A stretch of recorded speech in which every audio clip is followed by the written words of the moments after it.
اور جو سات ووٹ گئے ہیں وہ بھی ذرا سوچنے کی بات ہے کہ کہاں سے جی کہاں اڑ کر کیوں گئے. بڑا مشکوک سا معاملہ ہے سارا. مشکوک سا معاملہ ہے. اور کیا بالکل اتنی ریجیڈیٹی ہر جگہ ہر وقت چلتی ہے یا اسی وقت چل رہی ہے؟ یہ پتہ نہیں. اور وہ میرے خیال میں جو فاروق نائک صاحب کا پوائنٹ تھا مجھے بہت کنونسنگ لگا کہ یہ جو نام کے اوپر بھی اگر اسٹیمپ لگی ہو تو یہ ریجیکٹ نہیں ہو سکتا, because it clearly absolutely. Indicate کس کے حق میں ووٹ دے رہے ہیں. کس کے حق وہ میں؟ ٹھیک ہے جس نے 2 کو دیا اس کی بات تو ٹھیک ہے, یا اگر درمیان میں آپ لگا دیں آدھا ایک جی جی. کھانے میں ہو آدھا دوسرے میں ہو, لیکن بہرحال یہ تو something to be contested. اب فی الحال تو بیچارے ہار ہی گئے ہیں, وہ جیت گئے ہیں. چلے بیچ والے تو 2 کشتی میں ہوتے ہیں, لیکن یہ تو واضح تھی نا کہ انہوں نے گیلانی صاحب کو پکا ووٹ ڈالا ہے نام پہ. ہاں مجھے تو کم از کم یہ فیل ہوتا ہے. ہاں ہاں ہاں. اور لیکن مظفر حسین شاہ صاحب نے بہت جلدی کی اس کو اناؤنس کرنے میں. ابھی کاؤنٹنگ ہو رہی تھی لیکن انہوں نے یہ جی بہت پہلے اناؤنس کر دیا کہ 7 تو ریجیکٹ ہو چکے ہیں صاحب. وہ جو ہم کہتے ہیں کہ پلی ڈیٹرمنٹ ہے ساری چیزیں, کہ کہیں پر جو ہے وہ کچھ چیزیں پہلے سے فیصلہ کن ہو چکی ہوتی ہیں شاید. وہ ایک ریزن ہو سکتا ہے. جی بالکل. اور لگتا ہے کہ یہ جو اسٹیبلٹی ہے یہ تو اب بہت دور کا خیال نظر آتا ہے.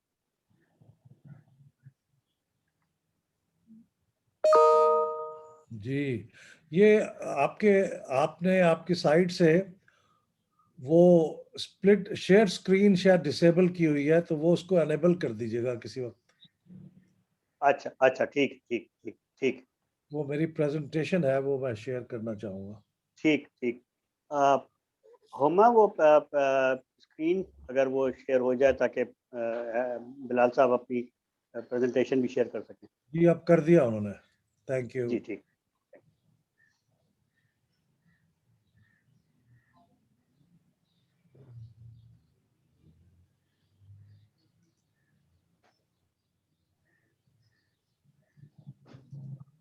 چلے جناب, ہم اب تیار ہیں, جب آپ چاہیں گے ہم شروع کر دیں گے. جی جی بالکل. ہوا آپ کی کیا سجیشن ہے؟ ہاں شروع کر دیتے ہیں میرے خیال میں. ہم اسٹارٹ کر دیں یا ابھی 1-2 آپ بتائیے, لوگوں نے جوائن کرنا ہے ہمیں؟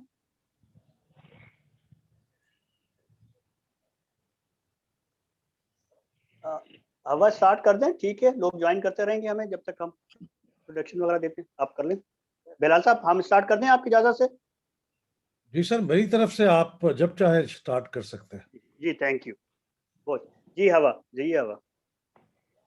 ہاں, ارتقا انسٹیٹیوٹ آف سوشل سائنسز کی جانب سے آج کے آن لائن سیشن میں آپ تمام لوگوں کو, دوستوں کو خوش آمدید. جیسا کہ آپ سب جانتے ہیں کہ ارتقا جو ہے مختلف سیاسی, سماجی اور اکنامک موضوعات پر گفتگو کا اہتمام کرتا رہا ہے, اور ساتھ ہی کرنٹ ایشوز پر بھی پروگرام منعقد ہوئے ہیں. آج کا سیشن بھی ایک اہم کرنٹ ایشو کے حوالے سے ہے, اور مطلب کہنا چاہیے کہ ویری ریسنٹ مطلب وہ کرنٹ ایشو. آج کا جو ٹاپک ہے وہ ہے the state of electoral reform in Pakistan. آج کے ہمارے اسپیکر ہیں احمد بلال محبوب. ہم ان کے بہت شکر گزار ہیں کہ انہوں نے ارتقا کے لیے وقت نکالا اور آج کے لیکچر کے لیے وہ ہمارے ساتھ موجود ہیں. ان کا جو ڈیٹیل تعارف ہے وہ ڈاکٹر ریاض شیخ کروائیں گے. تو ڈاکٹر ریاض آج کے سیشن کو ماڈریٹ کریں گے. میں گزارش کروں گی ڈاکٹر ریاض شیخ سے کہ وہ پروگرام کو آگے بڑھائیں. اوکے ڈاکٹر ریاض. بہت شکریہ ہوا. سب سے پہلے تو ہم احمد بلال محبوب صاحب کے شکر گزار ہیں کہ انہوں نے بہت شارٹ نوٹس پر اس ایشو پر بات کرنے کے لیے رضامندی ظاہر کی. اور دوسرا الٹیمیٹلی ارتقا, جس طرح ہم نے بات کی کہ بہت کرٹیکل ایشوز پر یہ ڈسکورس ارینج کرتا رہے, تو آج بھی اسی کی کنٹینویشن ہے کہ ہم اس موضوع پر بات کر رہے ہیں کہ state of electoral reform in Pakistan. اور آج اس وقت جس طرح بلال صاحب نے بات کی کہ آج ہم اس مرحلے پر یہ بات کر رہے ہیں جبکہ اس وقت ایک اپر ہاؤس کے اندر الیکشن چل رہا ہے جس پر بہت سی چیزیں اٹھ رہی ہیں.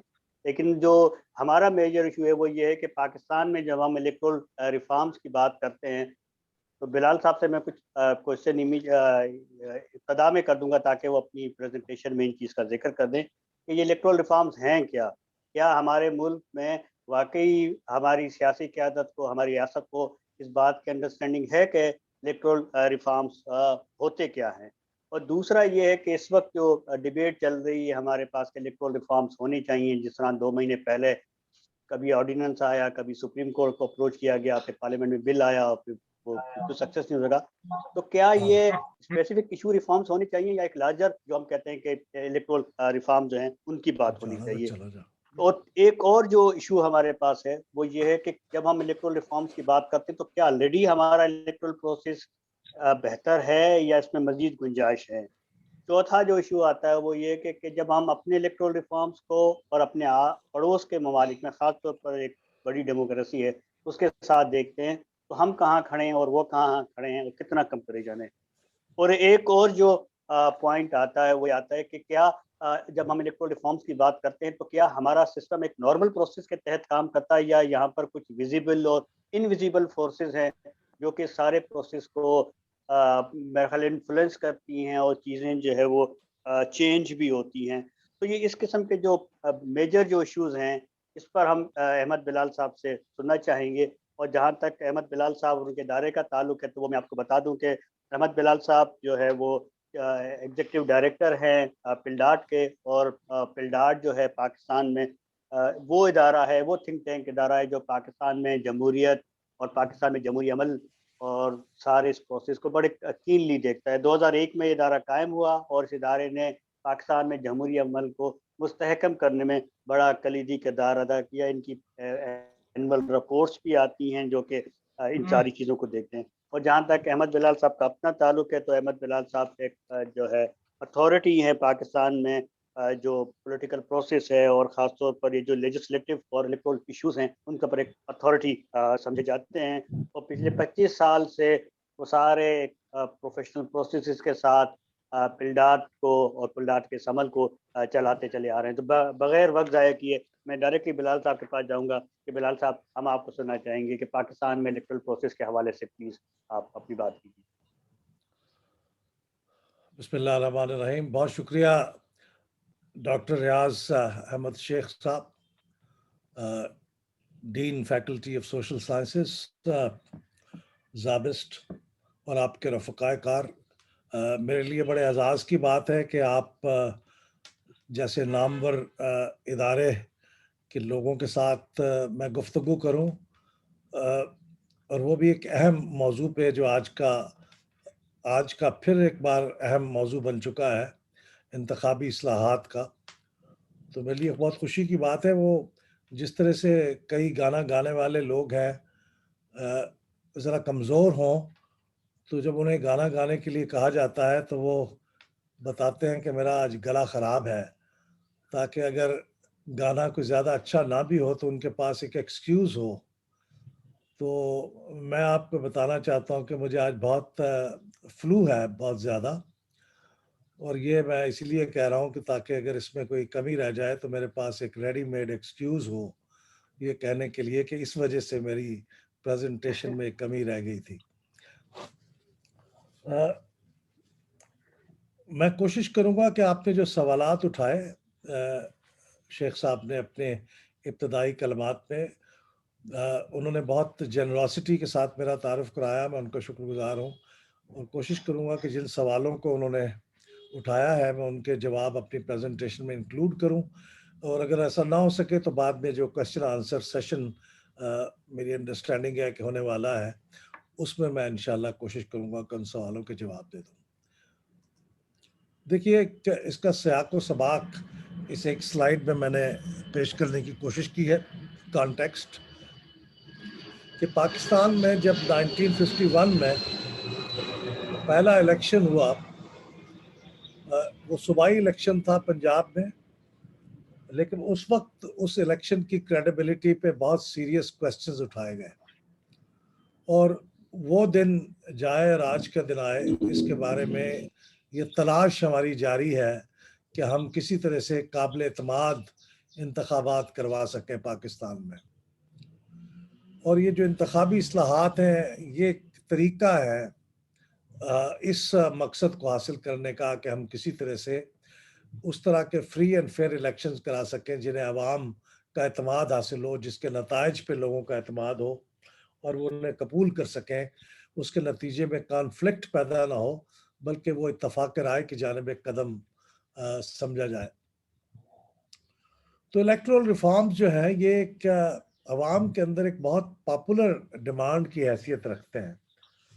ہم نے ایک بار ایک پبلک اوپینین پول کرایا تھا 2-3 سال پہلے کی بات ہے، تو اس میں 85% لوگوں نے بہت اسٹرانگلی یا ماڈریٹلی یہ ڈیمانڈ کیا تھا کہ ملک کے اندر الیکٹورل ریفارمز فوری طور پہ کیے جانے چاہیے. تو یہ لوگوں کے ذہنوں میں بھی ہے، لوگ اس کی ضرورت محسوس کرتے ہیں.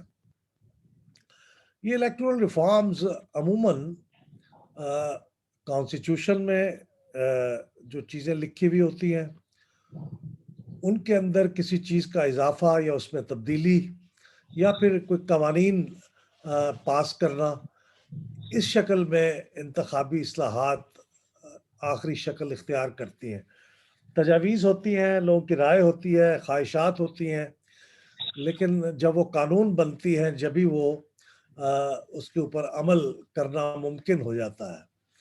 تو یہ آج ہم جو گفتگو کریں گے اس میں موسٹلی ہم قوانین اور کانسٹیٹیوشنل پروویژنز کا ذکر کریں گے جو انتخابی اصلاحات اس شکل کے اندر فائنلائز ہوئی ہیں. اور کئی ایسی چیزیں ہیں جو ابھی اس مقام تک نہیں پہنچی ہیں، وہ ابھی ڈسکشن ہو رہی ہے، ڈیبیٹ ہو رہی ہے.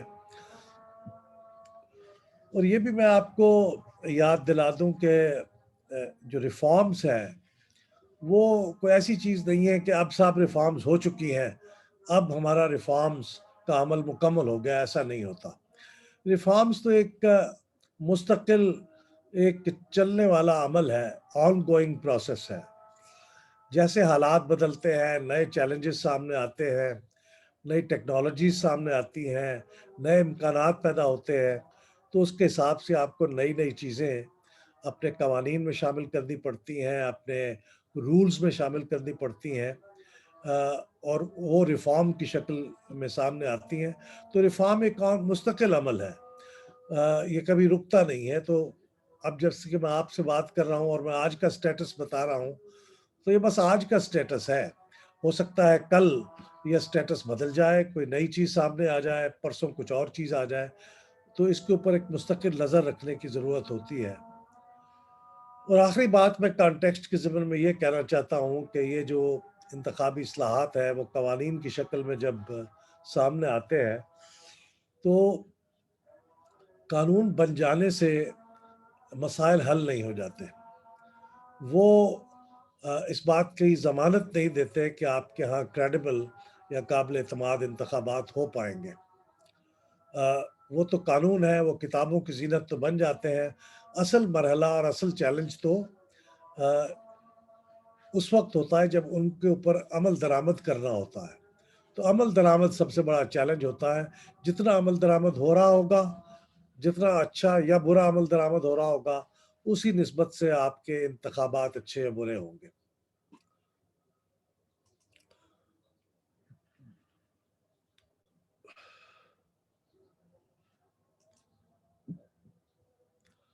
اب میں کچھ آپ کو دوسرے حصے میں وہ چیزیں بتاؤں گا کہ بہت سی ایسی انتخابی اصلاحات ہیں جو ہمارے ملک میں ہو چکی ہیں. خاص طور پہ پچھلی 2 دہائیوں میں 2 ڈیکیڈز کے اندر بہت سی اہم انتخابی اصلاحات ہو چکی ہیں. وہ میں اس کا ذکر کرنا چاہوں گا. دیکھیے جو پہلا دور تھا، یہ چونکہ بہت پیچھے نہیں جانا چاہتا، میں پچھلے 20 سالوں کا ذکر کروں گا. تو یہ جنرل مشرف کا جو زمانہ تھا، اس زمانے میں انتخابات کے معاملے میں بہت سے قوانین اور کانسٹیٹیوشنل پروویژنز میں تبدیلیاں آئیں. چونکہ وہ بے تاج بادشاہ تھے، وہ جتنی تبدیلی جس وقت چاہتے کر لیتے. خاص طور پہ ابتدائی دور میں جب وہ پہلے 3 سال حکمران تھے تو انہوں نے بہت سی قوانین میں تبدیلیاں کی. وہ ساری تبدیلیوں کو میں ریفارمز نہیں کہوں گا. ریفارمز کا تو مطلب یہ ہے کہ کوئی چیزیں امپروو کی جائیں. انہوں نے کچھ چیزیں ایسی بھی کی جو امپروومنٹ کے ضمن میں نہیں آتی, تو اس لیے میں نے ریفارمز کے آگے اپنے عنوان کے سامنے وہ ایک کوشچن مارک لگایا ہے کہ وہ ساری باتیں ریفارمز تھیں. 1999 سے لے کے 2009 تک جب وہ صدر تھے تو اس زمانے میں جو تبدیلیاں ہوئی چیزیں, وہ میں یہاں اس کا ایک مختصراً سا موسٹ سگنیفیکنٹ جو چیزیں تبدیل ہوئیں ان کا ذکر کروں گا. بہت سی تبدیلیاں ہوئیں لیکن سب تبدیلیوں کا ذکر شاید ممکن نہیں ہے مختصر وقت میں. تو انہوں نے اپنے زمانے میں ایک تو یہ کیا کہ ووٹرز کی جو عمر تھی کم از کم وہ 18 سال کر دی, جس کو قبول عامہ حاصل ہوا, بعد میں اس کو ایکسیپٹ کر دیا گیا. مختلف اسمبلیوں کے اندر, قومی اسمبلی اور صوبائی اسمبلیوں میں جو ممبرز تھی ان کی تعداد میں بھی کافی اضافہ کر دیا گیا.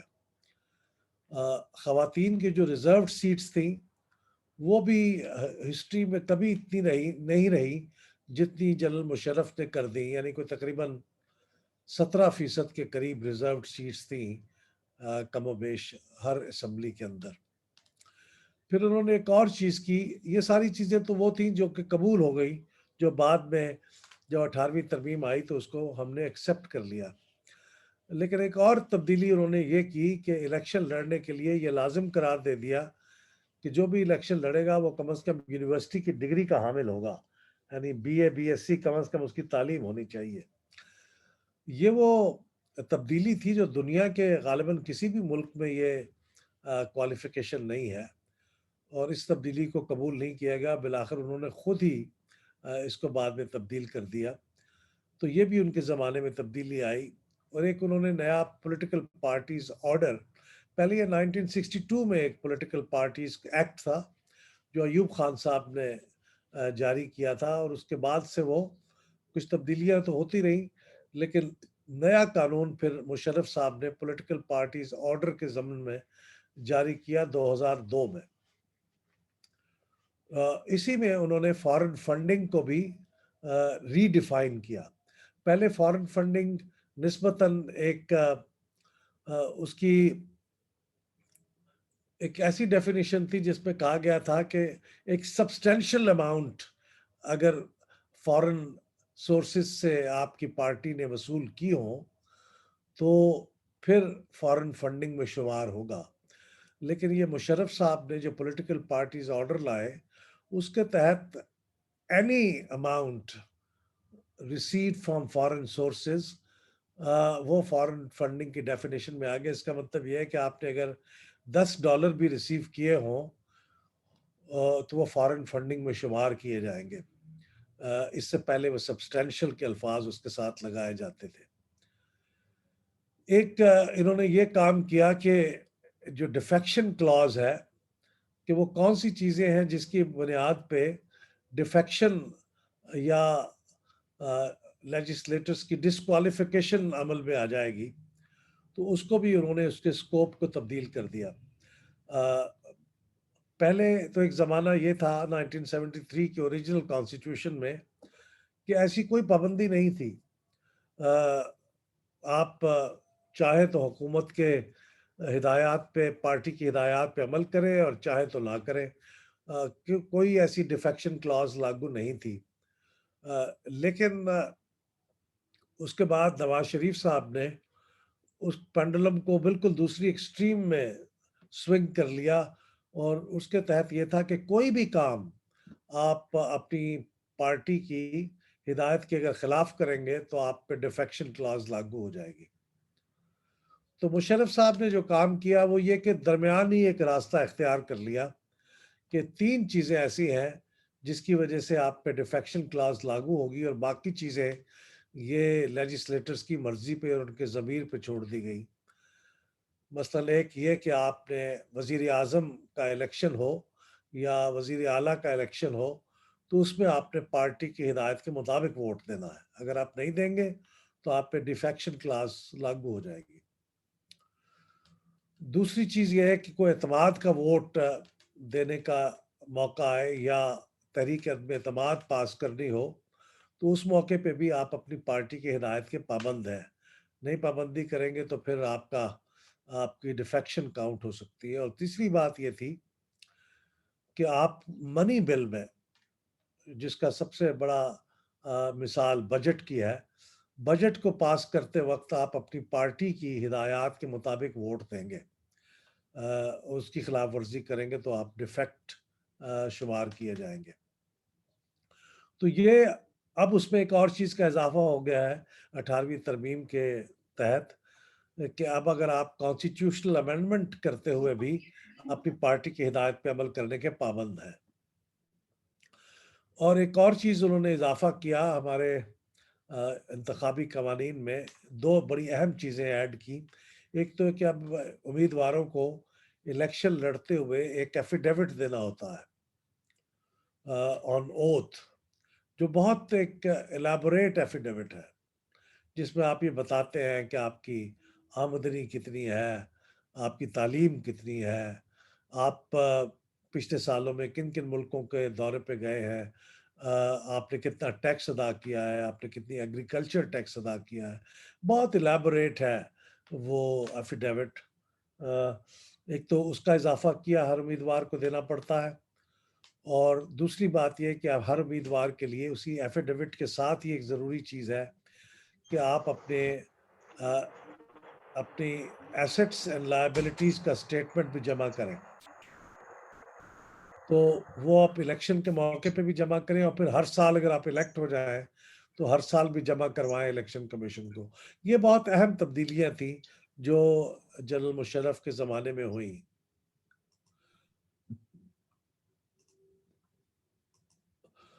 اس کے بعد آپ آ جائیے کہ پاکستان پیپلز پارٹی کا جو زمانہ تھا 2008 سے لے کے 2013 تک، اس زمانے میں بھی چند اہم انتخابی اصلاحات ہوئیں.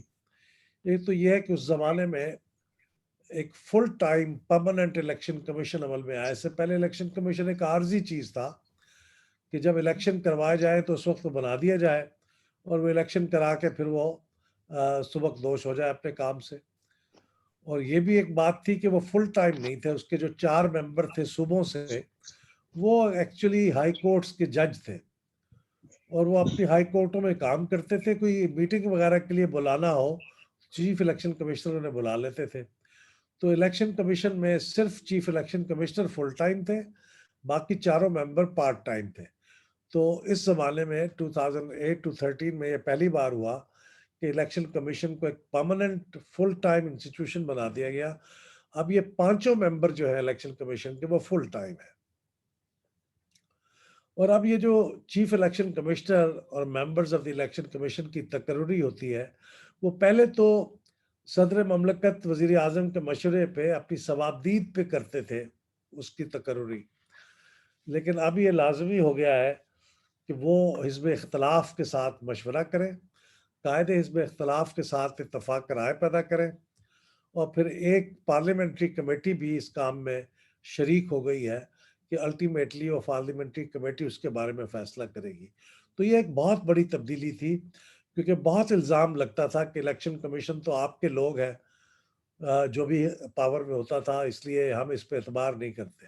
اب یہ دونوں کے اتفاق رائے سے منتخب ہوتے ہیں، تو اس لیے اس کے بارے میں جو اگرچہ شکایات تو اب بھی ہوتی ہیں، لیکن اس شکایت کا کوئی جواز نہیں باقی رہ گیا. اور الیکشن پہلے تو فیصلے جو ہوتے تھے وہ چیف الیکشن کمشنر صاحب ہی کر لیا کرتے تھے آن بیہاف آف الیکشن کمیشن، لیکن اب یہ لازمی ہو گیا ہے کہ کلیکٹیو ڈیسیژن میکنگ ہو. یعنی یہ 5 ممبر جو ہے یہ پھر فیصلہ کرتے ہیں. اگر ان کے درمیان کوئی کنسنسس نہ ہو سکے تو پھر ووٹنگ ہوتی ہے، پھر کوئی بھی 3-2 کے ساتھ فیصلہ ہو جاتا ہے، جو اکثرت رہا. اگر چیف الیکشن کمشنر کا بھی ایک ووٹ ہے، اگر وہ کسی چیز میں اکثریت کا اعتماد حاصل نہ کر پائے تو ان کی رائے ہے وہ ڈیفیٹ ہو جاتی ہے. تو یہ کلیکٹیو ڈیسیژن میکنگ کا موڈ انٹروڈیوس کر دیا الیکشن کمیشن میں اس دور میں. اس کے بعد کیئر ٹیکر گورنمنٹ کا قانون تو پہلے بھی موجود تھا، لیکن اب یہ طے ہو گیا ہے کہ یہ کیئر ٹیکر گورنمنٹ بھی اسی طرح سے اتفاق رائے سے اپوائنٹ کی جائے گی حزب اختلاف کے ساتھ، آؤٹ گوئنگ اسمبلی میں حزب اختلاف کے اور قائد ایوان کے مشورے سے یہ اپوائنٹ کی جائے گی۔ اور یہ لازمی کر دیا گیا کہ کمپیوٹرائز نیشنل آئیڈینٹیفیکیشن کارڈ آپ کے پاس ہوگا تو آپ کی بطور ووٹر رجسٹریشن ہوگی، اور وہ ہوگا تو آپ یہ ووٹ کاسٹ کر سکیں گے۔ اور الیکٹرل رولز کمپیوٹرائز بنے، اس سے بہت بہتر ہو گیا الیکشن کی کوالٹی۔ اور ٹرائیبیونلز بھی فل ٹائم ڈیڈیکیٹڈ ٹرائیبیونلز بنا دیے گئے۔ پہلے وہ ہائی کورٹ کے جج صاحبان ہوتے تھے، وہ بعض اوقات بڑے طویل عرصے تک چلتا تھا ٹرائیبیونلز میں جو آپ کی عذرداریاں ہوتی تھیں، اب ذرا نسبتاً بہت جلدی فیصلہ ہو جاتا ہے۔ اور اوورسیز پاکستانیز کی ووٹنگ کا بھی جاتے جاتے اس حکومت نے ایک آرڈیننس جاری کر دیا، اگرچہ وہ بیکار اس لیے رہا کہ اس وقت اس کے مطابق الیکشن کمیشن تیاری نہیں کر سکتا تھا اوورسیز پاکستانیز کی ووٹنگ کی، اور وہ پھر آرڈیننس لیپس بھی ہو گیا۔ تو یہ پاکستان پیپلز پارٹی کے زمانے میں ہوا، اور پھر نواز شریف صاحب کے زمانے میں پی ایم ایل این کی گورنمنٹ میں یہ تبدیلیاں ہوئیں کہ 22 کانسٹیٹیوشنل امینڈمنٹ ہوئی 2016 میں، جس کے تحت چیف الیکشن کمشنر اور members of the election commission کے لیے لازم نہیں رہا کہ وہ جج ہوں، اب وہ سول سرونٹس بھی ہو سکتے ہیں۔ اور یہ اس لیے بڑی اہم تبدیلی ہے کہ عموماً ہمارے جج صاحبان کو کوئی ان سے ان کی حد تک مطلوب نہیں ہے، لیکن وہ انتظامی اتنا نو ہاؤ یا پریکٹس یا تجربہ نہیں ہوتا انہیں، کیونکہ ان کا کام اس قسم کا ہے۔ تو یہ چونکہ الیکشن کو کنڈکٹ کرانا تو ایک ایڈمنسٹریٹو کام ہے، تو وہ لوگ جن کو ایڈمنسٹریشن کا تجربہ ہو وہ زیادہ کامیاب رہتے ہیں۔ ہندوستان اس کی ایک مثال ہے کہ ہندوستان میں جو چیف الیکشن کمشنر ہے یا members of the election commission ہے، وہ سول سروس سے آتے ہیں۔ آج کل بھی جو ہے وہ سول سروس سے آئے ہیں، اور ایک چیف الیکشن کمشنر جس نے بڑا نام پایا ٹی این سیشان، وہ بھی ایک سول سرونٹ تھے۔ تو اس لیے یہ ایک اچھی تبدیلی ہے۔ اور اس وقت ہمارے موجودہ جو چیف الیکشن کمشنر ہے پاکستان کے، وہ بھی ایک ریٹائرڈ سول سرونٹ ہے، گریڈ 22 میں ریٹائر ہوئے تھے، اور یہ شرط ہے کہ سول سرونٹ اگر ہو تو وہ گریڈ 22 کا ریٹائرڈ آدمی ہو۔ اس زمانے میں یہ بھی ہوا کہ تمام الیکشن قوانین کو یکجا کر دیا گیا، اور ایک بنایا گیا الیکشنز ایکٹ 2017، یہ کنسالیڈیٹ ہوا اس زمانے میں۔ الیکشن اب یہ 2017 کے الیکشنز ایکٹ میں الیکٹرانک ووٹنگ اور بایو میٹرک ویریفیکیشن کے لیے بھی کچھ ابتدائی قوانین انٹروڈیوس کر دیے گئے۔ اوورسیز پاکستانیز کی ووٹنگ کے لیے بھی ایک قانون کے اندر ایک شک ڈال دی گئی، اور کینڈیڈیٹس کا جو ایفیڈیوٹ ہے جس کا میں نے پہلے ذکر کیا، وہ کوشش کی گئی کہ اس کو منسوخ کر دیا جائے، اس کو نکال ہی دیا جائے۔ یہ بہت تکلیف دہ بات تھی اور غلط بات تھی، ہم نے بھی اس کے اوپر کافی آواز اٹھائی اس کے خلاف۔ بالآخر سپریم کورٹ نے اس کو ری انسٹیٹ کر دیا 2018 کے الیکشن کے بعد۔ تو اب یہ حصہ ہے ہمارے جو نامینیشن فارمز ہیں اس کا۔ دو باتوں کا میں ذکر کرنا چاہوں گا، بہت کم لوگوں کو معلوم ہے، لیکن 2017 کے ایکٹ میں یہ دو باتیں تبدیل کی گئی ہیں۔ پہلی بات تو یہ ہے کہ پہلے یہ ہوتا تھا کہ کوئی بھی پیسے خرچ کرے کسی انتخاب میں، اس کو تصور کیا جاتا تھا کہ وہ کینڈیڈیٹ نے خرچ کیے ہیں، تو جو آپ کی لمٹ ہے سپینڈنگ کی اس کے اندر وہ شمار کیے جائیں گے، اگر وہ زیادہ ہو گئے تو پھر آپ کو اس کا خمیازہ بھگتنا پڑے گا۔ یہ نہیں ہو سکتا کہ کوئی اور پیسے خرچ کر دے اور آپ کہیں کہ نہیں صاحب یہ میں نے تو نہیں کیے خرچ، وہ آپ ہی کے طرف سے تصور کیے جائیں گے۔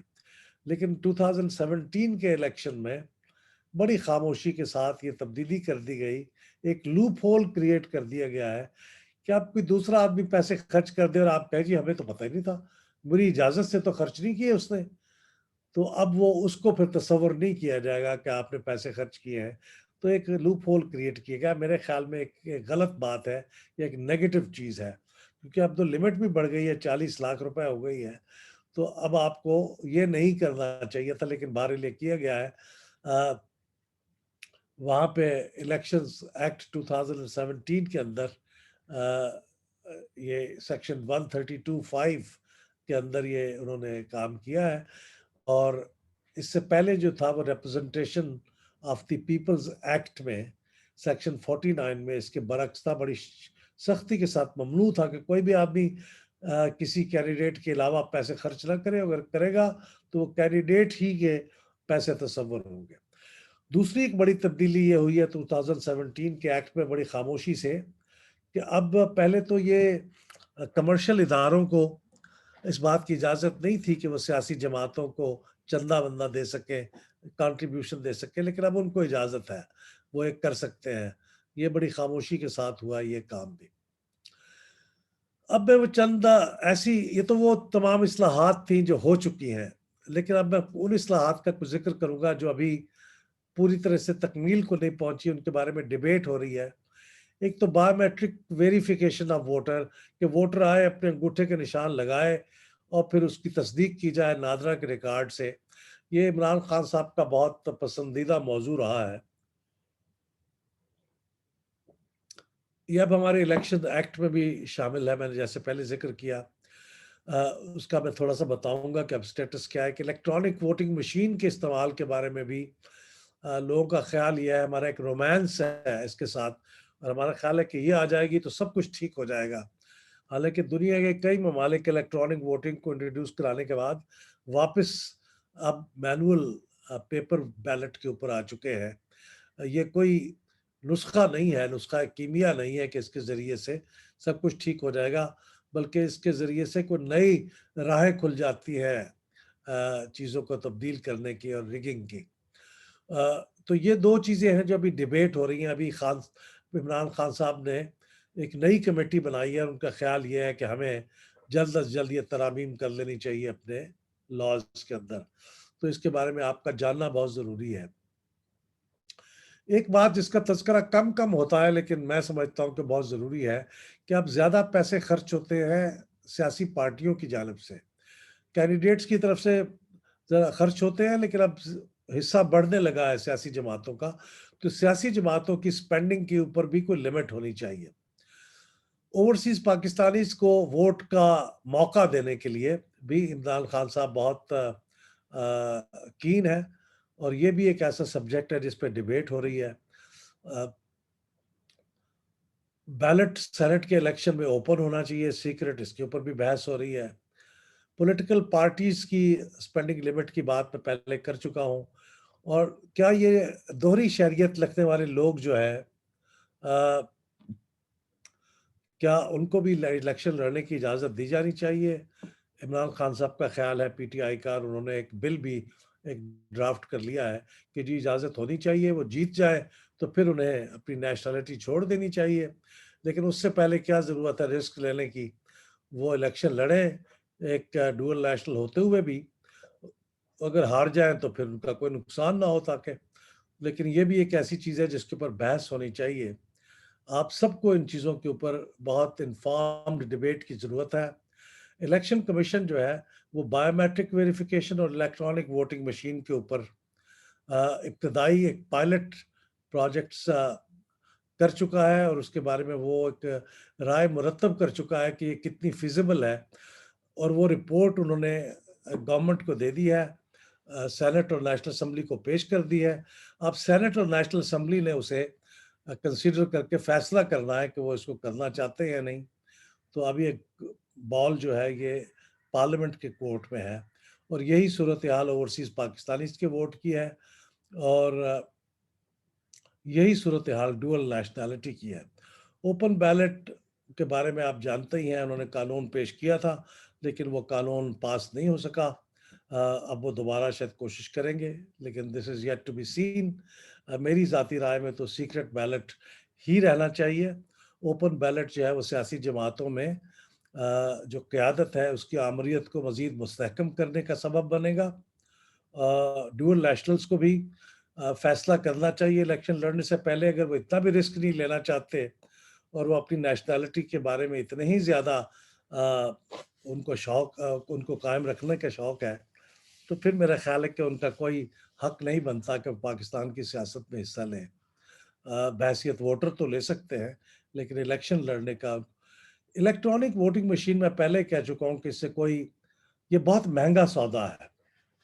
یہ میں نے حساب لگایا تھا کہ یہ بایو میٹرک اور الیکٹرانک ووٹنگ مشین اگر پاکستان میں انٹروڈیوس کیا جائے تو اس کے اوپر تقریباً بلوچستان کا جو ڈیولپمنٹ بجٹ ہے اس کے برابر پیسے خرچ ہوں گے۔ بہت مہنگا ہے. ہندوستان نے الیکٹرانک ووٹنگ مشین جب انٹروڈیوس کی تھی تو یہ اس کا پروسیس تقریباً 22 ایئرس پہ محیط تھا. انہوں نے بڑا گریجولی اسے انٹروڈیوس کیا. پہلے کیرلا اسٹیٹ میں 1982 میں غالباً انہوں نے انٹروڈیوس کیا, پھر کچھ اور جگہ پہ بڑھایا, پھر مزید بڑھایا, پھر اس کے اوپر عدالتوں کے اندر مقدمے بھی چلے, پھر ان کا جواب دیا گیا, اور کرتے کرتے یہ 22 سالوں کے بعد انہوں نے تمام ملک کے اندر اس کو انٹروڈیوس کیا ہے. ابھی بھی اس کے اوپر سوالات اٹھائے جاتے ہیں. پہلے کہا جاتا تھا کہ الیکٹرانک ووٹنگ مشین سے یہ پیپر ویپر بچ جائے گا جو پیپر بیلٹ ہے. اب انڈیا کے اندر اس کے اوپر چونکہ شک کا اظہار کیا گیا ہے تو اب اس کے اندر ایک پیپر ٹریل کے لیے بھی پروویژن رکھی گئی ہے کہ وہ الیکٹرانک ووٹنگ تو ہوگی لیکن ساتھ پیپر بیلٹ بھی ایک نکلے گا جس کو محفوظ کر لیا جائے گا تاکہ کل کو اس کے اوپر کوئی چیلنج ہو تو اس پیپر بیلٹ کو دیکھا جا سکے. تو میں سمجھتا ہوں یہ مہنگا بھی ہے, کاسٹ بینیفٹ ریشو بہت انفیوریبل ہے, تو اس کی ابھی ہمیں ضرورت نہیں ہے, مزید کچھ چیزیں کرنے کی ضرورت ہے جن کا ہم آگے ذکر کریں گے. یہ تو وہ چند چیزیں تھیں جو ڈبیٹ میں ہیں, اور کچھ براڈر ایشوز بھی ڈبیٹ میں آتے رہتے ہیں. مثلا کچھ لوگوں کا خیال ہے کہ ہمارے ملک میں پروپورشنل ریپرزنٹیشن ہونی چاہیے, اور یہ فرسٹ پاس دی پوسٹ سسٹم جو ہے یہ ہمارے لیے موضوع نہیں ہے. میں اس رائے سے متفق نہیں ہوں. میرے خیال میں پروپورشنل ریپرزنٹیشن بھی ایک لسٹ سسٹم ہوتا ہے, اس میں بھی سیاسی جماعتوں کی آمریت مستحکم ہو جائے گی. اگر سیاسی جماعتیں جمہوری ہوں اور فیصلے جمہوری انداز میں ہو رہے ہوں تو پھر اس بات کو اپنایا جا سکتا ہے, لیکن ہمارے ہاں جو سیاسی جماعتوں کی صورتحال ہے وہ آپ کے علم میں ہے. پھر یہ بھی بحث ہوتی رہتی ہے کہ پریزیڈنشل ہو یا پارلیمنٹری سسٹم ہو. بعض لوگوں کے نزدیک پریزیڈنشل فارم آف گورنمنٹ جو ہے وہ بہت ہی مفید اور اچھی چیز ہے. میں نہیں سمجھتا. ہم میرا خیال ہے تھوڑا سا تجربہ پریزیڈنشل فارم کا کر چکے ہیں, اب ہم پارلیمنٹری سسٹم کے عادی ہو گئے ہیں, تو اسی کو کنٹینیو کریں, اس کو امپروو کر سکتے ہیں مزید ہم. کچھ لوگوں کا یہ بھی خیال ہے کہ سینٹ کا الیکشن ڈائریکٹ ہونا چاہیے. اس وقت جو انڈائریکٹ ہوتا ہے یعنی صوبائی اسمبلیاں کرتی ہیں, یہ ہو سکتا ہے کئی ملکوں میں یہ ہو رہا ہے. کئی ملکوں میں سینیٹرز نامینیٹ بھی کرتی ہے, جو حکومت برسر اقتدار ہوتی ہے وہ سینیٹرز کو نامینیٹ کرتے ہیں. تو یہ مختلف نظام دنیا میں چل رہے ہیں, لیکن اگر آپ ڈائریکٹ الیکشن کرائیں گے سینٹ کا تو پھر آپ کو سینٹ کو مزید پاورز دینی پڑیں گی. اس میں دو قباحتیں ہوں گی. ایک تو یہ ہے کہ سینٹ کا جو حلقہ ہوگا ایک سینیٹر کا وہ اتنا بڑا ہوگا, یعنی ایک پنجاب میں وہ تقریباً کوئی 40-50 لاکھ ووٹرز پہ محیط حلقہ ہوگا. اتنے بڑے حلقے کے اندر انتخابی مہم چلانا اور اس کے لیے اسپینڈنگ کرنے کے لیے ایک بہت مشکل کام ہوگا. نیشنل اسمبلی کے حلقوں میں اب دسیوں کروڑ روپے خرچ ہو جاتے ہیں, کئی لوگ تو کہتے ہیں بلینز خرچ ہو جاتے ہیں بڑے حلقوں میں. تو اگر آپ سینٹ کا براہ راست انتخاب کرائیں گے تو کیسے ممکن ہوگا؟ پھر تو بہت ہی مالدار لوگ ہی شاید الیکشن میں حصہ لے سکیں گے, مالدار بھی وہ جو بہت ہی مالدار ہوں. اور دوسری بات یہ ہوگی کہ پھر آپ کو اپنا جو الیکشن جو کانسٹیٹیوشنل سکیم ہے اس کو بدلنا پڑے گا, اور سینٹ کو زیادہ اختیارات دینے پڑیں گے جیسے امریکہ میں ہے جہاں پہ براہ راست انتخابات ہوتے ہیں. تو یہ دو باتیں ہو سکتی ہیں, اس کے اوپر بحث ہونی چاہیے, ڈیبیٹ ہونی چاہیے پارلیمنٹ میں بھی اور باہر بھی, اور اتفاق کا رائے پیدا کرنے کی کوشش کرنی چاہیے. لوکل گورنمنٹ کے بارے میں جو کانسٹیٹیوشنل پروویژن ہے وہ میں خیال اسٹرینگتھن ہونے کی ضرورت ہے جیسے ہندوستان کے کانسٹیٹیوشن میں ہے, تاکہ یہ ٹوٹلی پروونسز کی ثوابدید پہ نہ ہو کہ وہ چاہیں تو 3 سال کی بنا دے لوکل گورنمنٹ, چاہیں تو وہ لوکل گورنمنٹ ایسی بے معنی سی بنا دے جس کو کوئی اختیارات ہی حاصل نہ ہو. میرے خیال ہے چند بنیادی چیزیں اس کے اوپر کانسٹیٹیوشن کے اندر آ جانی چاہیے. جو خواتین کی ریزروڈ سیٹس ہیں اس کے نتیجے میں جو اس وقت طریقہ کار ہے وہ ہماری اسمبلی میں خواتین کو ایک سیکنڈ گریڈ لیجسلیٹر سمجھا جاتا ہے انفارچونیٹلی, جو کہ بالکل غلط ہے. ان کے وہی حقوق ہیں جو باقی لوگوں کے ہیں, لیکن میرے خیال میں اس کو اوور کم کرنے کے لیے اس کے لیے کوئی بہتر راستہ ڈھونڈنا پڑے گا کہ خواتین الیکشن بھی لڑ لیں اور وہاں پہ وہ صرف خواتین کے خلاف الیکشن لڑے, ان کی کوئی کانسٹیچوئنسیز مقرر کر دی جائے. جیسے انڈیا میں شیڈیولڈ ٹرائبز کے لیے کچھ سیٹیں مختص ہیں, وہاں پہ شیڈیولڈ ٹرائبز کے لوگ حصہ لے سکتے ہیں. اس کے علاوہ بھی بہت سی باتیں ہیں، کوشچن آنسر ہوں گے تو پھر ان کا ذکر ہوگا. اب میں جو آخری حصے میں کی طرف آ رہا ہوں اپنے گزارشات کے، کہ ہمارے نظام کے اندر جو انتخابات کی کریڈیبلٹی ہے وہ کمزور کیوں ہے باوجود ان ساری ریفارمز کے جو ہو چکی ہیں. میری رائے یہ ہے کہ پاکستان کے اندر جو اصلاحات ہو چکی ہیں جن کا میں نے کچھ ذکر کیا ہے، اس کے بعد پاکستان کا جو الیکٹورل لیگل فریم ورک ہے وہ بہت روبسٹ ہے، بہت ٹھوس ہے، بہت اچھا ہے. ہم نے ایک بار ہندوستان کے ایک جو آئیکانک چیف الیکشن کمشنر رہے ہیں، اب وہ فوت ہو چکے ہیں، لیکن جب وہ زندہ تھے وہ چنائی میں ہم نے ان کے ساتھ ایک ویڈیو لنک کے ساتھ ایک ان کے ساتھ ڈسکشن کی تھی. اس سے پہلے ہم نے انہیں پاکستان کے انتخابی قوانین کی جو اب بہت زیادہ بہتر ہو گئے ہیں، اس زمانے میں وہ اتنے بہتر نہیں تھے، وہ بھی ہم نے ان کے ساتھ شیئر کیے تھے. تو مسٹر ٹی این سیشان نے یہ کہا تھا کہ آپ کے جو انتخابی قوانین ہیں وہ کسی بھی لحاظ سے انڈیا کے انتخابی قوانین سے کم نہیں ہے، اور آپ کا جو الیکشن کمیشن کی پاورز ہیں وہ بھی ہمارے انڈیا کے الیکشن کمیشن سے کم نہیں ہے، اور ہم نے خود بھی اس کا تقابل کیا ہے. اب تو ہمارے انتخابی قوانین جو ہے وہ انڈیا سے بہتر ہیں. ایک مثال صرف میں نے آپ کو دی تھی کہ اب ہمارے ہاں چیف الیکشن کمشنر اور ممبرز آف الیکشن کمیشن اتفاق کے رائے سے مقرر ہوتے ہیں، لیڈر آف دی ہاؤس اور لیڈر آف دی اپوزیشن کے، اور پارلیمنٹری کمیٹی بھی اس میں انوالو ہوتی ہے. انڈیا میں کئی سالوں سے اس کی کوشش ہو رہی ہے، وہ ابھی تک یہ لا پاس نہیں کر سکے. تو یہ ہمارا قانون تو بہت اچھا ہے، دستور بھی پروویژن بھی بہت اچھی ہے، الیکشن کمیشن کے پاس بھی بہت اختیارات ہیں. اصل مسئلہ یہ ہے کہ امپلیمنٹ نہیں ہو رہا. یہ بہت خوبصورت باتیں جو ہم نے لکھ دی ہیں انتخابی اصلاحات میں، لیکن اس پہ عمل نہیں ہو پا رہا. ابھی عمل کرنے کے لیے ضرورت ہے. تو اس کے راستے میں جو رکاوٹ ہے سب سے بڑی وہ یہ ہے کہ ہمارے ملک کی کچھ ایسی طاقتور قوتیں ہیں جو الیکشن کو کئی دفعہ انفلوئنس کر چکی ہیں، ابھی بھی کرتی ہیں، اور شاید آئندہ بھی کر سکتی ہیں. اس کی وجہ سے یہ تمام قوانین، یہ تمام پاورز جو الیکشن کمیشن کو حاصل ہے وہ بے معنی ہو کے رہ جاتے ہیں. وہ میں غالب کا ایک شعر پڑھا کرتا ہوں کہ ہو چکی غالب بلائیں سب تمام، ایک مرگ ناگہانی اور ہے. تو یہ مرگ ناگہانی جب تک ہے، الیکشن کمیشن کو آپ کتنے بھی اور قوانین پاس کر لیں فائدہ ہونے کا نہیں ہے. میں کچھ آپ کے سامنے مثالیں دیتا ہوں کہ 1988 میں کیا ہوا تھا جب ہمارے ملک کی انٹیلیجنس ایجنسیز نے کچھ پارٹیوں کو اکٹھا کر کے ایک اتحاد بنایا تھا تاکہ پاکستان پیپلز پارٹی نہ جیت جائے. اگرچہ جیت تو پیپلز پارٹی پھر بھی گئی، لیکن وہ بہت ویک ہو گئی، اور پنجاب میں بھی وہ نہیں جیت سکی. 1990 کے اندر تو پیسے تقسیم کیے گئے اس اتحاد کو ان ایجنسیوں کے ذریعے سے. اب تو وہ اس زمانے کے جو انچارج تھے ایجنسی کے، انہوں نے ایفیڈیوٹ دے دیا، عدالت کے پاس ہے کہ وہ پیسے تقسیم کیے گئے. 2002 میں بھی اسی طرح ہوا، 2018 میں بھی ریزلٹ ٹرانسمیشن سسٹم بڑے پرسرار طریقے کے ساتھ بیٹھ گیا. تو یہ میجر کیس سٹڈیز ہے الیکشن ریگنگ کی. باوجود اس کے کہ ہمارا الیکشن کمیشن بہت مضبوط ہے، لیکن ان طاقتور قوتوں کا وہ مقابلہ نہیں کر سکتا. تو اس کا اب مسئلے کا یہ حل نہیں ہے کہ آپ کو قانون پاس کر کے الیکشن کمیشن کو کچھ اور چار اختیارات دے دیں، بے شک دے دیں، لیکن اس سے مسئلہ حل ہونے والا نہیں ہے. اصل مسئلہ یہی ہے کہ جب تک ہمارے ملک کی طاقتور فورسز جو ہیں وہ یہ طے نہ کر لیں کہ انہیں اب اس کام سے علیحدہ ہو کے بیٹھنا ہے، اس میں مداخلت نہیں کرنی، جبھی ہمارے ملک کے اندر الیکشن بہتر ہو سکے گا. تو میں آپ کا بہت شکریہ ادا کرتا ہوں. میری کچھ تھوڑی سی طویل گزارشات ہو گئی، لیکن میں حاضر ہوں آپ کے سوالات کا جواب دینے کے لیے. بلال صاحب بہت بہت شکریہ. باقی باتیں تو بہت اچھی لگی.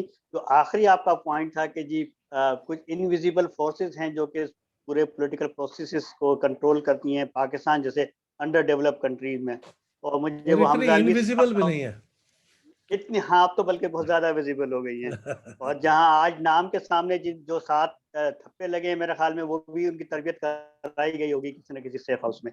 تو وہ جو مجھے اس پر حمزہ الوی صاحب کا اوور ڈیولپ اسٹیٹ کا جو کانسیپٹ یاد آتا ہے آپ کہ جی پاکستان کے اندر جو جمہوری قوتیں ہیں اور پاکستان کے اندر جو پروسیس ہے وہ الٹیمیٹلی ایک وہ جو کنٹرولڈ پروسیس ہے اس کے ساتھ گزرتا ہے. یقیناً جب تک ہم اس پر پہنچیں گے نہیں تو آگے بات نہیں ہوگی. اب یہ دوست ہمارے سوالات کریں گے. ایک جو مجھے ذہن میں آ رہا تھا کہ جو ہم سے بات بھی ہوئی کہ بایو میٹرک کا, تو ہم نے میرے خیال میں اس وقت دیکھیں کہ بایو میٹرک لگائی اور سینئر سٹیزنس آج بھی بایو میٹرک نہیں کر سکتے. ظاہری بات ہے ایک وہ بایولوجیکل ریزنس بھی ہیں. تو کیا ہم ایک نئی کنٹروورسی جنریٹ کریں گے ہمارے جیسے ملک کے اندر کی یہ چیزیں موجود ہیں.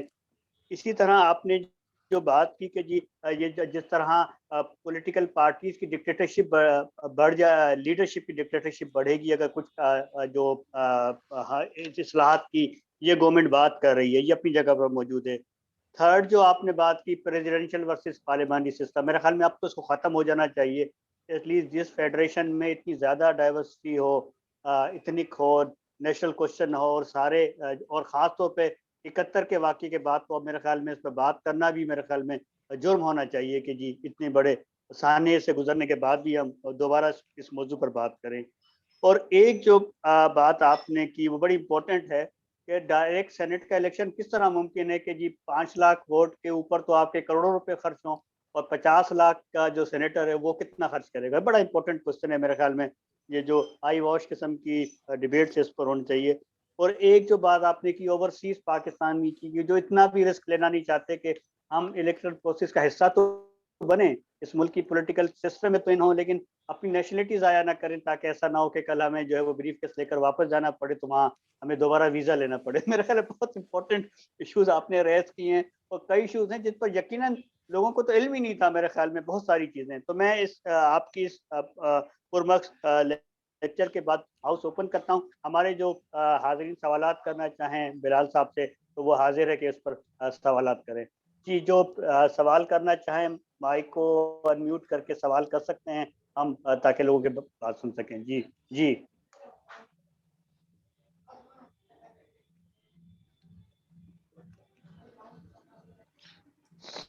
سر میں ایک چیز تھوڑی سی ایڈ بھی کرنا چاہتا ہوں اور کچھ کوشچن بھی کرنا چاہتا ہوں. ایک ذاتی اپنے آپ کو ایکسپیرینس ہے. انٹروڈیوس کروائیں, پہلے اپنے آپ کو آئی انٹروڈیوس بلانگ کروائیں. ٹو رورل ایریا سے. جی جی سوری سر. جی جی سوال کیجیے. Okay sir. تو وہاں پہ ایک چیز جو مجھے اپنی ساری لائف میں ایکسپیرینس ہوئی ہے, فیل ہوئی ہے, ریئلائز کی ہے, وہاں پہ جو چیزیں ہو رہی ہیں, تو ایک تو جو شعور ہے الیکشن ریفارم یا آنے سے بھی, ایک تو اسٹیٹ کی رسپانسبلٹی ہے کہ انہوں نے ریفارم لائے ہے نا. دوسرا جو عوام کے جو حق کی رائے ہے وہ کرنا چاہتے ہیں یا کیا ہوتے ہیں, سب سے زیادہ امپورٹنٹ تو وہ ہے. تو وہاں پہ میرے ذاتی ایکسپیرینس ہے, تو وہاں پہ ڈیفینیٹلی انٹرسٹ گیم ہے. جو پولیٹیکل پارٹیز ہیں وہ ان کو انفلوئنس کرتے ہیں, مگر جو شعور کا میرا خیال ہے جو بحران ہے وہ وہاں پہ ہے. اگر یہ ریفارم ریئلائز ہو جائے کہ ریفارم چیز ہے کیا, پہلے تو الیکشن عوام کو یہ سوچنے مطلب ریئلائز ہو جائے کہ الیکشن ہے کیا, الیکشن کا مقصد کیا ہوتا ہے. مجھے سچ پوچھیں تو گریجویشن کرنے کے بعد میں اپنا کیس بتا رہا ہوں, مجھے جا کے احساس ہوا کہ اسٹیٹ کے جو الیکشن ووٹ ہیں وہ اسٹیٹ کے لیے وہ ہمارے لیے ہیں. تو آپ یقین جانے وہاں پہ جو لوگ ہیں مور دین 70% لوگ رورل ایریاز میں رہتے ہیں, وہاں پہ ان سے سب سے زیادہ ایشوز ہیں وہاں پہ ان کے. تھینک یو فاروق, آپ کا کوشچن تو ایک تو آگے ہمارے شعور پاس. کی بات ہوئی. دوسرا سر جی جو میرے خیال میں یہ ریفارم آنا بھی لوگوں کے شعور میں آئے گا تبھی جا کے وہ اس کو ریئلائز کریں گے اسٹیٹ لیول تک بھی کہ یہ کیا ہوتا ہے, ہمیں اس سے فائدہ کیا ہوگا. یا جو اکٹھے ہوتے ہیں بہت لوگ گاؤں میں مطلب دیہاتوں میں یہی کہتے ہیں یہ تو بھائی لوگوں کے لیے ہوتا ہے, ہمیں تو کچھ لینا دینا نہیں ہے, ہمیں ووٹ ہی ڈالنا. تو جی اس آپ کا ایشو کوشچن کے آ گیا. مطلب شعور کا یہاں پہ. جی یہ بلال صاحب تک پہنچ گیا آپ کا سوال. میرا خیال ہے وہی ہے کہ جی ڈیموکریسی کے بینیفٹس ہو کیا ہیں, وہ پہنچتے ہیں نہیں پہنچتے ہیں. بلال صاحب آپ کو کمنٹ کرنا چاہیں گے؟ سر ایک تو انفارچونیٹلی میں فاروق علی خشک صاحب کا پورا سوال نہیں سن پایا, درمیان میں انٹرپٹ ہو گیا. لیکن مجھے اندازہ یہ ہوا کہ ان کا تو کامنٹ تھا اور جی بہرحال قابل ہاں احترام ہے ان وہی کا کامنٹ. جی جی جی بالکل. جی کوئی اور پارٹیسپینٹ کو اس کوشچن کرنا چاہیں بلال صاحب سے؟ سر میں کوئی اور کوشچن سوال؟ جی جی جی جی سر میرا نام ساجن کھوکھرے، میں پی ایچ ڈی سوشولوجی کا اسٹوڈنٹ ہوں. سر جیسا کہ آپ نے بتایا بلال صاحب کہ الیکشن میں جو ایکسپینڈیچر ہوتا ہے اس کا لمٹ جو ہے وہ ریگولرائز کیا گیا ہے کہ میکسیمم اپر لمٹ جو وہ 40 لاکھ تک جو ہے وہ کر سکتا ہے. سر اس ایلیمنٹ سے ہمیں سمجھ میں آتا ہے کہ الیکشن کمیشن اگر چاہے تو یعنی کہ یہ جو ایکسپینڈیچر ہے اس آسپیکٹ کو کنٹرول کرے، کیونکہ میرا یہ سمجھنا ہے کہ یہی وہ چیز ہے جس کے ذریعے جو یعنی کرپشن کے دروازے کھلتے ہیں. اب ایک جو M N A M P A وہ آپ کے بقول کے بلین آف روپیز جو وہ خرچ کر کے اسمبلی میں پہنچتا ہے تو وہ اپنے پیسے کہاں سے نکالے گا؟ اور اس جو ایکسپینڈیچر ہے اس کے وجہ سے یہ جو الیکشن کنٹیسٹنٹ ہے وہ صرف اپر کلاس تک محدود رہ جاتے ہیں، نہ تو مڈل کلاس اس میں یعنی پارٹیسپیٹ کر سکتا ہے، نہ تو کوئی لوور کلاس والا بندہ پارٹیسپیٹ کر سکتا ہے، کیونکہ وہ اتنے پیسے بھر ہی نہیں سکتا. اور یہ جو ایکسپینڈیچر ہے یہ کلچر بن چکا ہے. تو کیا اس کلچر کو ریڈیوس کرنے کے لیے الیکشن کمیشن کے پاس ایسا کوئی ہے پلان وغیرہ؟ جی بلال صاحب. دیکھیے یہ ان تھیوری تو یہ چیزیں موجود ہیں اور یہ ذمہ داری بھی الیکشن کمیشن کی ہے، لیکن یہ جو نقطہ ہے آپ کا یہ بہت ہی اہم ہے. دیکھیے جو پولیٹیکل فائنانس ہے یہ پوری دنیا میں اب بہت اہمیت اختیار کر چکا ہے کہ جو پیسہ ہے یہ سیاسی رجحانات کو افیکٹ کرتا ہے، اور اگر یہ کرپٹ لوگوں کی اور مجرم لوگوں کی طرف سے جن کے پاس بہت پیسہ ہوتا ہے اگر وہ آ جائے تو کے انتخابی عمل کو تو اس کے اوپر جو چیک کرنے کے لیے جس قسم کی کیپیسٹی چاہیے ہمیں الیکشن کمیشن کے اندر، انفارچونیٹلی الیکشن کمیشن میں وہ کیپیسٹی نہیں ہے. مثلا اسٹیٹمنٹس جو ہے ایسٹس اور لائبلٹیز کے وہ اکٹھے تو کر لیے جاتے ہیں لیکن بالکل ایز اٹ از ان کی فوٹو کاپی کر کے جاری کر دیا جاتا ہے، سکروٹنائز کرنے کا انتظام نہیں ہے. تو الیکشن کمیشن کے اندر ایک پولیٹیکل فائنانس ونگ جو قائم ہوا ہے، میں سمجھتا ہوں کہ اس وقت اس کے اندر جتنے لوگ ہیں اور جتنے اس کو وسائل دیے جا رہے ہیں اس سے کم 10 گنا اسے بڑا ہونا چاہیے، جب بھی وہ کوئی افیکٹولی ہمارے ملک کے ان پولیٹیکل فائنانس کے معاملات کے اوپر کوئی سکروٹنائز کر سکے گا اور یہ جو ڈرٹی منی ہے اس کے اثرات کو روکنے کی کوشش کر سکے گا. Thank you. جی کوئی اور سوال؟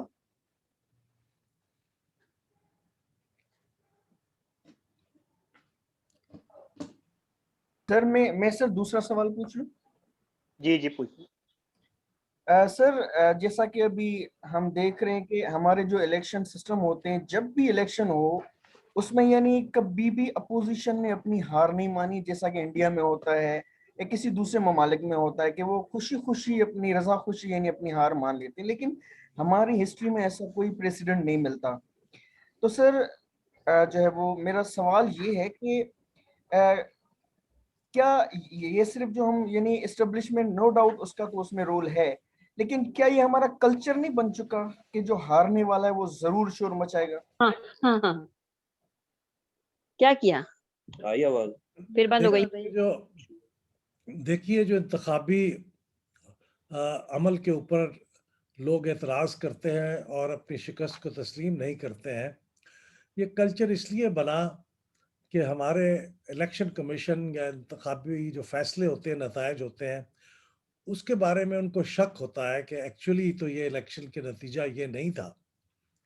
جیسے آپ مثال دیتا ہوں، آج سینٹ کا الیکشن ہوا ہے، سینٹ کے چیئرمین کا الیکشن ہوا ہے. اس چیئرمین کے الیکشن میں 48 ووٹس ملے ہیں سنجرانی صاحب کو اور 42 ووٹس ملے ہیں یوسف رضا گیلانی صاحب کو. تو سنجرانی صاحب جیت گئے ہیں، لیکن اس کے ساتھ ہی یہ بھی ہوا ہے کہ 7 ایسے بیلٹ پیپر تھے جن میں سینیٹرز نے سٹیمپ لگائی تھی یوسف رضا گیلانی صاحب کے نام پہ اور اس کے آگے جو خانہ بنا ہوا تھا وہاں نہیں لگائی تھی. تو 7 ووٹ یوسف رضا گیلانی صاحب کے ضائع ہوئے. اگر وہ ضائع نہ ہوتے تو وہ 49 ہو جاتے اور وہ الیکشن جیت جاتے. اب یہ 7 ووٹ کو اکا دکا نہیں، 7 ووٹوں کا کینسل ہونا ایک ہی طرح سے.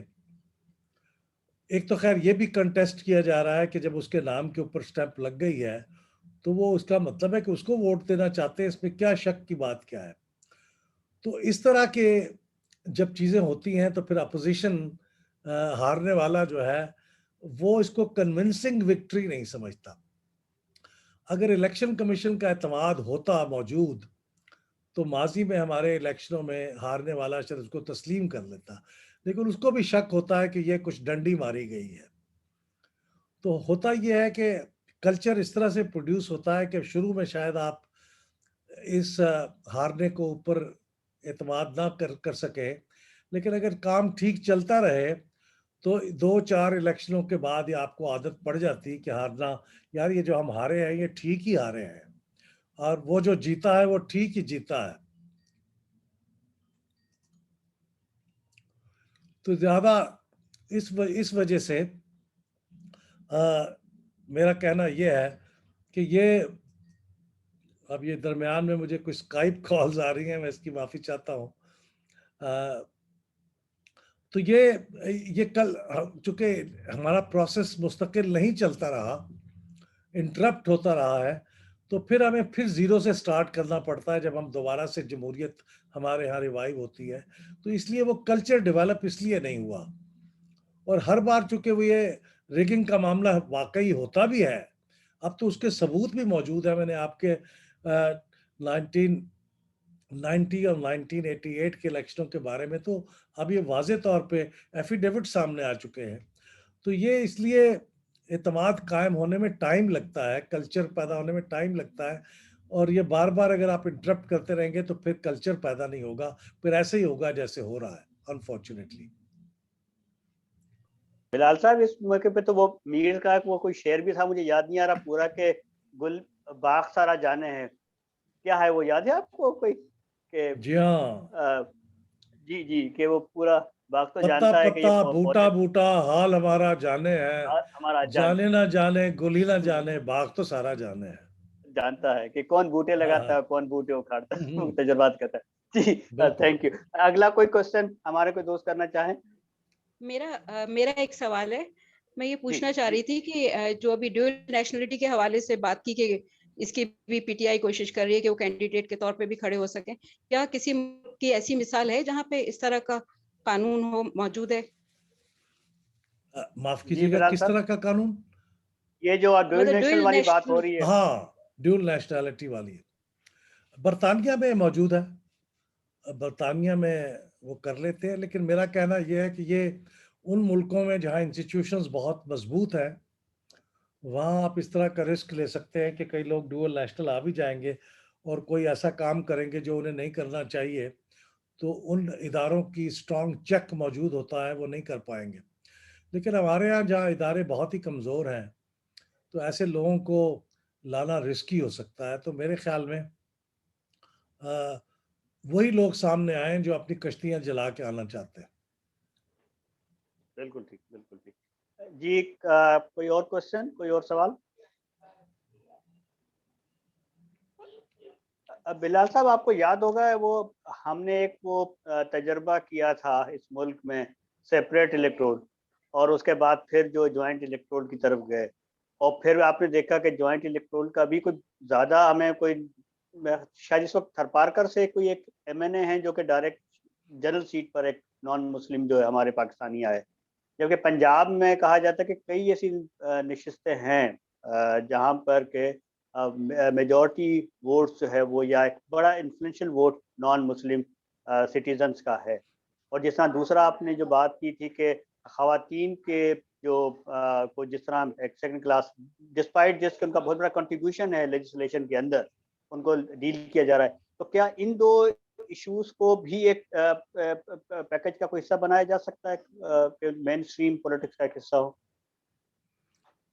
جی ہاں، کیا جا سکتا ہے. میرے خیال میں جو ہندوستان میں شیڈیولڈ کاسٹ اور شیڈیولڈ ٹرائبس کے لیے سیٹیں مخصوص ہیں وہ، لیکن وہ لسٹ سسٹم کے تحت نہیں آتے، نامینیٹڈ نہیں ہوتے، وہ باقاعدہ الیکشن لڑتے ہیں ہر سال. مثال کے طور سے اگر ان کی 20 سیٹیں ریزرو کی ہیں تو ہر سال وہ ٹوٹل کانسٹیچوئنسیز میں سے 20 ایسی کانسٹیچوئنسیز لے لیں گے جن پہ صرف شیڈیولڈ کاسٹ اور شیڈیولڈ ٹرائبس کے لوگ ہی الیکشن لڑ سکیں گے، اور وہ 20 کانسٹیچوئنسیز جو ہیں وہ ہر دفعہ چینج ہوتی رہتی ہیں.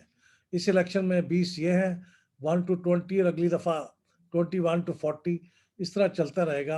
اور وہاں پہ ہوگا وہ الیکشن ہی، ووٹ سارے لوگ دیں گے لیکن امیدوار صرف اسی کیٹیگری کے لوگ ہوں گے جن کے لیے وہ نشستیں مخصوص ہیں. تو اس کا مطلب یہ ہوتا ہے کہ وہ لوگ ایک تو لیول پلینگ فیلڈ مل جاتی ہے انہیں کہ ان کا مقابلہ دوسرے لوگوں سے نہیں ہوتا، اپنے ہی طرح کے لوگوں سے ہوتا ہے. اور دوسرا یہ ہوتا ہے کہ وہ لوگ باقاعدہ ایک الیکٹورل پروسیس سے ہو کے آتے ہیں، تو پھر انہیں کوئی تانا نہیں دے سکتا کہ آپ تو بھائی نامینیٹ ہو کے آئے ہیں، آپ ہمارے برابر کیسے ہیں. اور اب تو انہیں ڈیولپمنٹ فنڈ بھی نہیں دیتے، کہتے ہیں کہ تو آپ کی تو کوئی کانسٹیٹوئنسی نہیں ہے اس لیے آپ کو ڈیولپمنٹ فنڈ کس لیے دیں. تو یہ سارے چیزوں سے بچا جا سکتا ہے. تو خواتین کی بھی اسی طرح نشستیں اور مائنارٹیز کے لیے بھی جو ہمارے بھائی موجود ہیں ان کے لیے نشستیں ہو چکی ہیں، لیکن ہم نے راستہ یہ نکالا ہے کہ ان کو لسٹ سسٹم کے تحت کر دیا ہے، جو کہ زیادہ اچھا طریقہ نہیں ہے میرے خیال میں. ڈاکٹر صاحب میں ایک آخری کوشچن کر لوں ڈاکٹر صاحب؟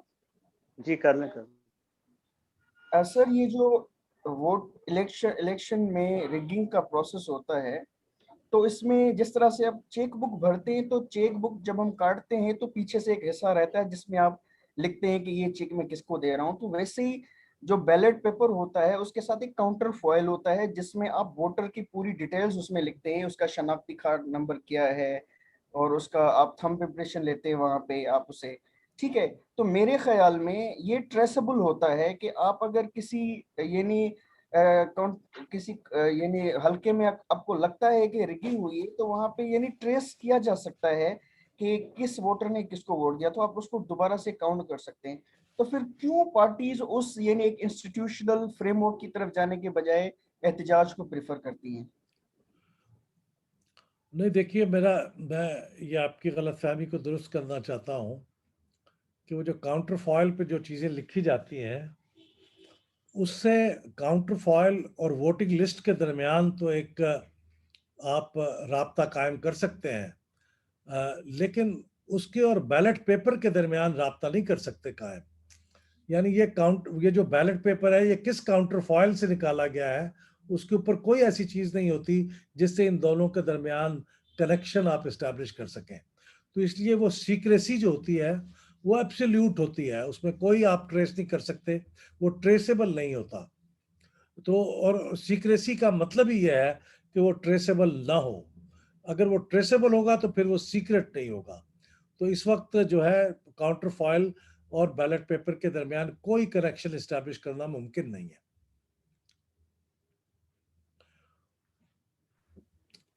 تو میرے خیال میں کوئی اور 7 بھی بج گئے. جی جی جی کوئی اور سوال ہو یا ہم بہت شکریہ بلال صاحب، آپ نے بہت ساری چیزیں کلیئر کی ہیں، بڑا امپورٹنٹ تھا. میں ابھی ریکویسٹ کروں گا ڈاکٹر ہما غفار سے جو کہ ارتقا انسٹیٹیوٹ آف سوشل سائنسز کی پریزیڈنٹ ہیں.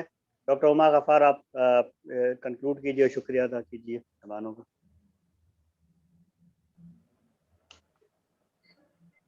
میں بہت شکریہ ادا کروں گی احمد بلال صاحب کا کہ انہوں نے بہت تفصیل سے اور بہت جامع طریقے سے، بلکہ یہ کہنا چاہیے کہ انہوں نے ڈاکٹر ہما تھوڑا آپ کے آواز میں کوئی پرابلم آ رہا ہے تھوڑا سا. اب آ رہی تھی آواز؟ جی آ رہی جی ٹھیک. شکریہ ادا کر رہی تھی احمد بلال صاحب، آپ نے بہت ہی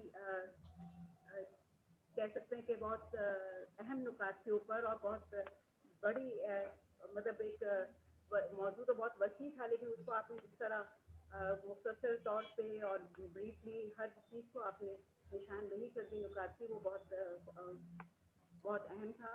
اور یہ کہ آج کل جو ہے سپر الیکشن میں جو کچھ ہو رہا ہے سینٹ کے الیکشن میں اس سے میرے خیال سے لوگوں کو سوالات بھی اٹھے ہیں. کئی پروگرامس میں آپ کو سنا یہ بھی ہے کہ لوگوں کو اب تھوڑی بہت اویئرنیس بھی آ رہی ہے, وہ لوگ سوال بھی کر رہے ہیں اور کرنا بھی چاہ رہے ہیں.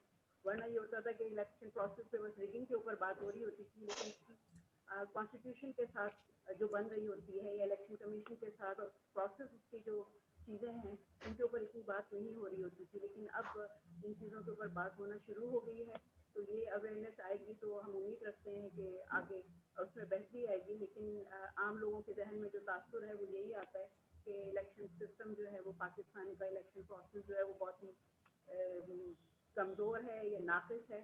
لیکن آپ نے ابھی کہا کہ اس کے اندر بہت پازیٹیو چیزیں ہیں, اس کے اندر اتنی نقائص نہیں ہیں, لیکن مسئلہ وہی ہے کہ امپلیمنٹیشن کس طرح اس کی ہو رہی ہے. اور وہ ہمیں پتہ ہے کہ بہت سارے اس کے پیچھے ہاتھ ہوتے ہیں جن کی وجہ سے چیزوں کو جو ہے وہ تو میں جو اچھی چیزیں بھی جو ہیں وہ بھی غلط ہو جاتی ہیں یا اس میں خرابیاں آ جاتی ہیں. اس کی بھی لوگوں کو اب اویئرنیس آتی جا رہی ہے, سمجھ آتی جا رہی ہے کہ کون کہاں کس طرح چیزیں ہو رہی ہیں ہماری. ہم امید رکھتے ہیں کہ پاکستان کے اس الیکٹورل سسٹم میں جو ہے جتنی بہتری ہو سکتی ہے ہو سکے, اور جو چیزیں ڈالنے کی کوشش کی جا رہی ہے اس سسٹم کو کمزور کرنے کے لیے وہ نہ ہو تو بہتر ہے. اور تاکہ لوگ جو ہیں وہ پیسے کے بل پہ نہ آئیں, سینٹ ہو یا کہیں سے بھی ہو, لوگ جو ہیں جینوئن لوگ جو ہیں وہ الیکشن میں یا پارٹی کی ریپرزنٹیشن کر سکیں. میں آپ کی بہت مشکور ہوں کہ آپ اس جگہ پلیٹ فارم سے آپ نے بات کی, اور امید رکھتے ہیں کہ کبھی پھر موقع آئے گا تو آپ کو ضرور زحمت دیں گے. اور بہت بہت شکریہ سب کا جو لوگ سیشن اٹینڈ کیا, بہت شکریہ. میرے لیے شکریہ بہت بلال اعزاز کی صاحب, بہت بات ہے جی, بہت اعزاز کی بات ہے, اور بہت خوشی ہوگی مجھے آئندہ بھی انٹریکٹ کر کے آپ سب کے ساتھ. ریاض صاحب اور آپ کے رفقائے کار, میں آپ سب کا بہت شکر گزار ہوں. Thank you very much. جی ہم آپ کو مستقبل میں بھی زحمت دیں گے. بہت شکریہ. اس کے ساتھ ہم اس سیشن کو کنکلوڈ کرتے ہیں, پھر جب ملاقات ہوگی سن. بہت شکریہ. خدا تھینک یو. حافظ. خدا حافظ. خدا حافظ. خدا حافظ.